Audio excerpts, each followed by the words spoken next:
Selamat datang di video panduan pelaporan SPT tahunan PPh Orang Pribadi menggunakan Cortex. Saat ini, Cortex tersedia dalam dua bahasa Inggris dan bahasa Indonesia. Pada video ini, kita akan membahas alur pembuatan SPT tahunan PPh Orang Pribadi dalam menu berbahasa Indonesia. Sebagai perhatian, informasi yang disampaikan pada media ini dapat berubah sesuai dengan pengembangan sistem dan ketentuan perpajakan terbaru. Tutorial ini ditujukan bagi wajib pajak orang pribadi yang memiliki penghasilan hanya dari kegiatan usaha dengan omset tidak melebihi dari 4,8 miliar setahun. Jika kawan pajak juga memiliki sumber penghasilan lainnya, seperti penghasilan sebagai pegawai, pekerja bebas, atau penghasilan dalam negeri serta luar negeri, silakan dapat menyimak video panduan lainnya pada channel YouTube @dijenpajak.ri. Berikut merupakan 3 tahap dalam melaporkan SPT tahunan PPh Orang Pribadi. 1. Siapkan dokumen pendukung. 2. Login dan buat konsep SPT tahunan. 3. Mengisi dan menyampaikan SPT tahunan. Tahapan pertama, persiapan dokumen. Pada tahap pertama ini, silakan kawan pajak mempersiapkan dokumen pendukung yang dibutuhkan untuk melaporkan SPT tahunan orang pribadi, seperti daftar peredaran usaha dalam 1 tahun, bukti pemotongan atau pemungutan PPh dari lawan transaksi, daftar harta atau aset dan utang yang dimiliki, serta daftar anggota keluarga dan tanggungan. Tahapan kedua, login dan buat konsep SPT tahunan. Untuk login ke aplikasi Cortex, silakan kawan pajak kunjungi laman cortexdjp.pajak.go.id. Kemudian, pada laman login, silakan isikan NPWP 16 digit orang pribadi, dilanjutkan dengan menuliskan kata sandi dan kode keamanan, lalu klik login. Saat ini, kawan pajak telah berhasil login pada portal wajib pajak. Sebelum membuat konsep SPT tahunan orang pribadi, pastikan kawan pajak telah membuat kode otorisasi agar dapat melakukan penandatanganan SPT secara elektronik. Jika belum pernah membuat, silakan ikuti panduan memperoleh kode otorisasi DJP pada channel YouTube @dijenpajak.ri. Untuk melakukan pelaporan SPT tahunan orang pribadi, silakan kawan pajak pilih modul Surat Pemberitahuan SPT. Kemudian, pilih menu Surat Pemberitahuan SPT. Pada bagian konsep SPT, silakan kawan pajak klik Buat Konsep SPT. Selanjutnya, silakan pilih PPh Orang Pribadi, kemudian klik Lanjut. Kemudian, silakan kawan pajak memilih jenis periode dengan cara pilih SPT tahunan dan dilanjutkan dengan memilih periode dan tahun pajak sesuai dengan tahun pajak yang akan dilaporkan. Kemudian, klik Lanjut. Berikutnya, pilih model SPT. Silakan kawan pajak pilih normal apabila SPT tahunan baru pertama kali dibuat. Dilanjutkan dengan klik Buat Konsep SPT. Pada konsep SPT, akan terbentuk SPT tahunan orang pribadi sesuai dengan tahun pajak yang dibuat. Untuk melakukan pengisian SPT, silakan kawan pajak klik ikon pensil untuk mengisi SPT tahunan orang pribadi. Sistem akan menampilkan tampilan awal SPT tahunan orang pribadi, yaitu halaman induk dan lampiran. Tahapan ketiga, mengisi dan menyampaikan SPT tahunan. Pada video tutorial ini, kawan pajak akan mengisi SPT tahunan dimulai dari halaman induk, dilanjutkan dengan mengisi lampiran SPT tahunan. Mengisi halaman induk SPT. Pertama, pada bagian header SPT, silakan pilih metode pembukuan atau pencatatan yang dilakukan oleh wajib pajak. Pada tampilan awal, metode pembukuan adalah pencatatan. Metode pembukuan tidak perlu diubah karena kawan pajak menyelenggarakan pencatatan atas kegiatan usaha yang dilakukan. Selanjutnya, pilih sumber penghasilan pada daftar pilihan yang tersedia. Silakan kawan pajak pilih kegiatan usaha. Pada bagian A, identitas wajib pajak. Data akan terisi otomatis berdasarkan profil wajib pajak. Pada bagian A7 dan A8 hanya diisi apabila kawan pajak memiliki status pisah harta atau memilih terpisah dengan suami atau istri.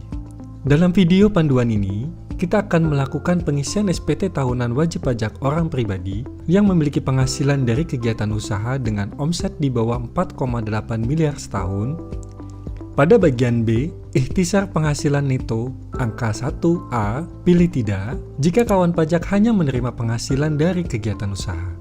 Pada bagian B, angka 1B1, pilih ya karena kawan pajak memiliki penghasilan dalam negeri dari usaha. Pilihan ini akan menampilkan pilihan 1B2 dan 1B3. Pada bagian B angka 1B2, pilih ya, saya termasuk wajib pajak orang pribadi yang memiliki peredaran bruto tertentu yang dikenakan pajak bersifat final. Sistem akan menampilkan lampiran 3B bagian A yang harus diisi oleh kawan pajak. Pada bagian B angka 1B3, pilih tidak karena pada ilustrasi ini hanya menerima penghasilan dari usaha yang dikenakan pajak bersifat final dan tidak menyelenggarakan pembukuan. Pada bagian B angka 1B5 akan ditampilkan jumlah penghasilan neto dari usaha. Bagi kawan pajak yang memiliki penghasilan dengan bruto tertentu, jumlah pada baris ini tetap 0 karena hanya memperhitungkan penghasilan bruto dari kegiatan usaha saja. Pada bagian B angka 1C, pilih tidak jika kawan pajak hanya menerima penghasilan dari kegiatan usaha. Pada bagian B angka 1D, pilih tidak jika kawan pajak hanya menerima penghasilan dari kegiatan usaha. Pada bagian C, perhitungan pajak terutang. Jumlahnya akan terisi otomatis berdasarkan isian dari bagian B. Untuk wajib pajak yang memiliki penghasilan bruto tertentu yang hanya menerima penghasilan dari kegiatan usaha, bagian ini hanya akan berjumlah 0. Kawan pajak memilih tidak pada bagian C angka 3 dan 8, serta penghasilan tidak dikenakan pajak berdasarkan kondisi awal tahun kawan pajak. Pada bagian D, kredit pajak, angka 10A, dimungkinkan kawan pajak bertransaksi dengan pihak yang telah ditunjuk sebagai pemotong atau pemungut pajak penghasilan, serta mendapat bukti potong PPh final. Atas bukti potong tersebut, tidak perlu diinput pada bagian ini, namun akan masuk langsung ke bagian 3B bagian A. Pada ilustrasi ini, silakan kawan pajak memilih tidak untuk angka 10A.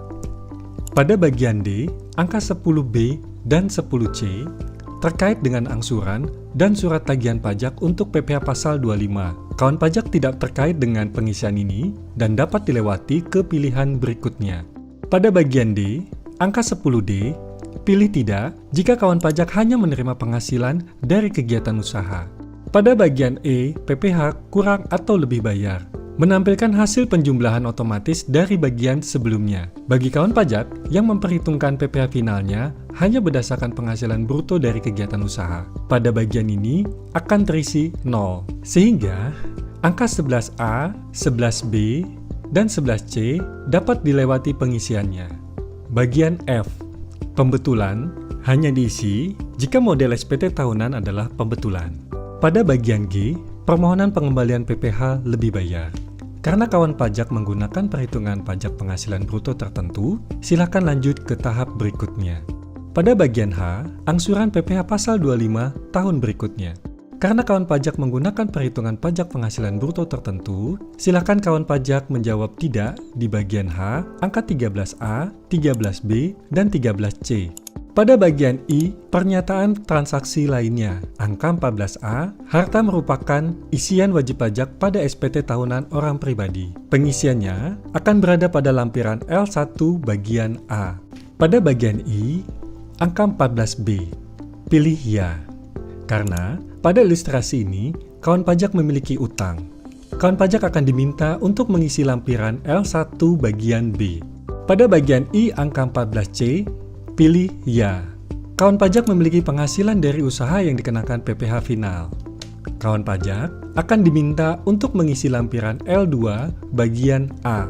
Pada bagian I angka 14D, pilih tidak jika kawan pajak hanya menerima penghasilan dari kegiatan usaha. Pada bagian I, angka 14E dapat dilewati karena bagian ini hanya aktif bagi wajib pajak dengan metode pembukuan. Pada bagian I, angka 14F pilih tidak jika kawan pajak hanya menerima penghasilan dari kegiatan usaha. Pada bagian I, angka 14G pilih tidak jika kawan pajak hanya menerima penghasilan dari kegiatan usaha. Pada bagian I, angka 14H akan menampilkan jumlah kelebihan PPh final atas penghasilan dari usaha dengan peredaran bruto tertentu yang dapat diminta pengembalian berdasarkan isian pada lampiran 3B bagian A. Pengembalian atas kelebihan setor dan potongan bagi PPh final diajukan melalui pengembalian pajak yang seharusnya tidak terutang. Pada bagian J, lampiran tambahan. Kawan pajak akan diminta untuk menyampaikan apabila terdapat dokumen yang harus dilampirkan dalam SPT tahunan. Pada ilustrasi video ini, tidak ada kewajiban menyampaikan lampiran tambahan. Pada bagian J, huruf A sampai dengan huruf E dapat dijawab no. Bagian K, pernyataan, berisikan pernyataan kebenaran, kelengkapan, dan kejelasan SPT tahunan. Akan diisi sebelum kawan pajak menyampaikan SPT tahunan setelah mengisi seluruh halaman induk dan lampiran SPT. Pengisian halaman induk SPT telah selesai. Akan dilanjutkan dengan pengisian lampiran SPT.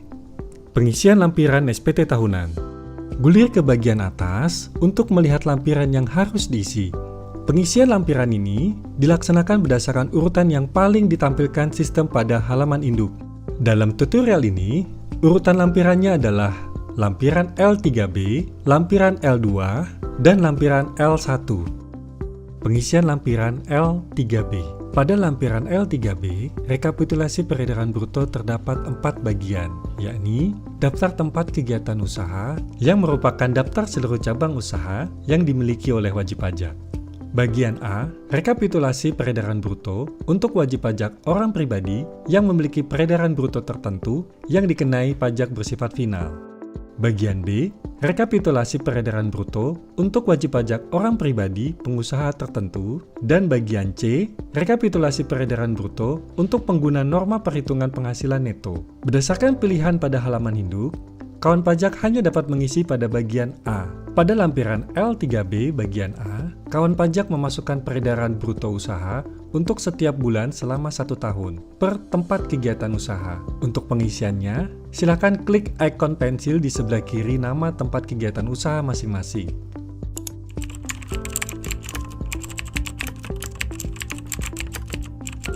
Jika sudah lengkap dan sesuai, klik simpan.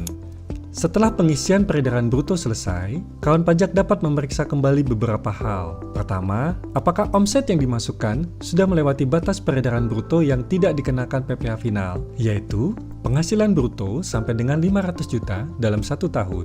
2. Apakah data penyetoran yang ditampilkan oleh sistem sudah benar? 3. Kawan pajak dapat memasukkan nilai PPh final yang telah dipotong atau dipungut oleh pihak lain berdasarkan data bukti potong atau bukti pungut yang diterima. Apabila terdapat selisih kekurangan penyetoran PPh final setiap bulan, silakan kawan pajak menyetor kekurangan PPh final tersebut dengan melakukan penyetoran mandiri sebelum menyampaikan SPT tahunan. Namun, jika terdapat selisih kelebihan penyetoran atau pemotongan, total selisih kelebihan penyetoran atau pemotongan akan ditampilkan pada halaman induk bagian I angka 14H dan dapat mengajukan permohonan pengembalian pajak yang seharusnya tidak terutang pada modul pembayaran. Pengisian lampiran L2. Pada lampiran L2 terdapat 3 bagian, yakni bagian A, penghasilan yang dikenakan pajak yang bersifat final. Bagian B, penghasilan yang tidak termasuk objek pajak. Bagian C, penghasilan neto luar negeri. Berdasarkan pilihan pada halaman induk, kawan pajak hanya dapat mengisi pada bagian A. Pada lampiran 2 bagian A, sistem akan mengisi otomatis untuk 2 jenis data, yaitu data penyetoran sendiri PPh final dengan kode akun pajak 4111284220 dan data penghasilan dari bukti pemotongan PPh final. Atas data yang ditampilkan, silakan kawan pajak memasukkan nilai dasar pengenaan pajak atas penyetoran PPh final secara mandiri dengan melakukan klik pada ikon pensil. Pengisian lampiran L1.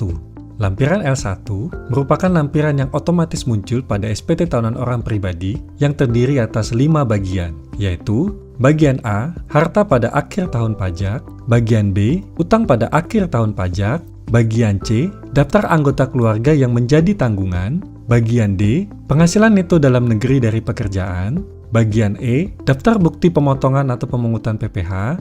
Dalam ilustrasi ini, kawan pajak hanya mengisi lampiran L1 pada bagian A, B, dan C. Pada lampiran L1 bagian A, sistem akan mengisi otomatis data harta berdasarkan SPT tahunan orang pribadi pada tahun pajak sebelumnya. Silakan kawan pajak cek posisi harta pada akhir tahun pajak pelaporan dan lengkapi data yang sudah ada, atau dapat menghapus data harta yang sudah tidak dimiliki atau dikuasai. Pada lampiran L1 bagian B, sistem akan mengisi otomatis data utang berdasarkan SPT tahunan orang pribadi tahun pajak sebelumnya. Silakan kawan pajak cek posisi saldo utang di akhir tahun pajak pelaporan dan melengkapi data yang sudah ada atau dapat menghapus data utang yang sudah tidak dimiliki. Pada lampiran L1 bagian C, sistem akan mengisi otomatis data keluarga berdasarkan data pihak terkait pada akun wajib pajak khusus yang termasuk dalam kategori tanggungan. Apabila datanya tidak sesuai, kawan pajak dapat melakukan perubahan data pada submenu perubahan data informasi umum dan pihak terkait di halaman profil wajib pajak. Pengisian lampiran sudah selesai. Silakan kawan pajak kembali ke halaman induk untuk submit SPT tahunan orang pribadi. Pada bagian K, pernyataan. Silakan kawan pajak centang pernyataan bahwa SPT tahunan yang telah diisi sudah benar, lengkap, dan jelas. Silakan klik bayar dan lapor. Akan muncul notifikasi sebagai berikut. Selanjutnya, silakan kawan pajak menandatangani SPT tahunan secara elektronik. Pada bagian penyedia tanda tangan, pilih kode otorisasi DJP. Selanjutnya, masukkan paspres kawan pajak, lalu klik simpan, dan dilanjutkan dengan klik konfirmasi tanda tangan. Status SPT tahunan akan otomatis menjadi dilaporkan. Hal ini dikarenakan penyetoran PPh final telah dilaksanakan sebelum SPT tahunan dikirim. Kawan pajak dapat melihat bukti pelaporan SPT tahunan PPh orang pribadi pada submenu SPT dilaporkan. Selamat! Kawan pajak telah berhasil melaporkan SPT tahunan PPh orang pribadi melalui Cortex. Jika kawan pajak masih memerlukan bantuan, silakan kunjungi www.pajak.go.id, hubungi Kering Pajak 1500200, dan subscribe channel YouTube @Dijen-Pajak-RI untuk menyimak video panduan lainnya. Pajak tumbuh, Indonesia tangguh.